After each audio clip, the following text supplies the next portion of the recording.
Nagpatuloy pa ang mga lihim na pagkikita ni Milet at Ricky kapag walang tao sa bahay, lalong-lalo na nang matenga si Ricky nang matapos ang kontrata nito sa trabaho. Pero gaya nga ng kasabihan, walang sikretong hindi nabubunyag. Cheers, cheers. Tay, salamat po. Walang problema. Solong lalaki. Go, go, go, go, go, go, go! Pinatana ba? Sige, sige ha. Yan, mamaya yan. Maging lasinggero yan ha. Sige. Tama na. Ikaw muna. Ikaw, sige. Ano kaya? Ikaw muna. Pag ako nalasing, pag sumakit lahat kayo. Swertein ako pag nalasing. Pagkanak tayo lasing. Sobra ka. Paminsan-minsan lang, no? Salamat po. Manang bayad o. Minsan. Salamat po.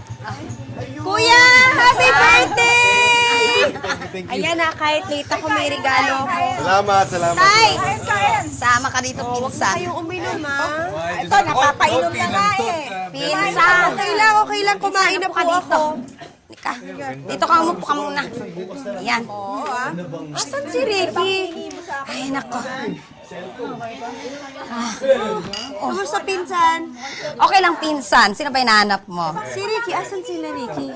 Ay, nako. Pasok ka na. Kakapasok lang nilang dalawa. Oo, bakit naman? Pinsan, may sasabihin ako. Ano yun? Tagal ko nang sasabihin. May nararamdaman kasi ako sa dalawa. May nangyayari talaga. Ano sinasabi mo dyan? Nakainom ka lang, pinsan. Ikaw talaga. Talagang parang may something na nangyayari. Alam mo kung ano yung something?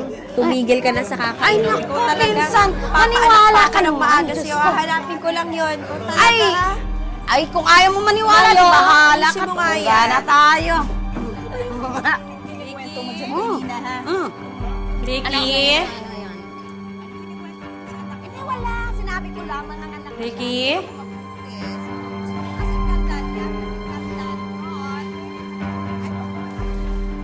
Ricky?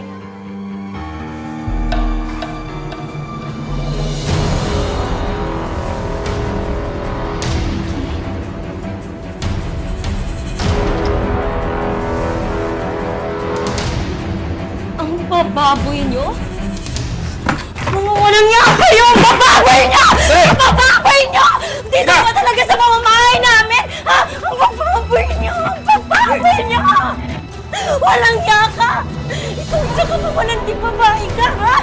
Pinagkatiwalaan kita! Ha? Pinagkatiwalaan kita! Paano mo nagawa sa akin to?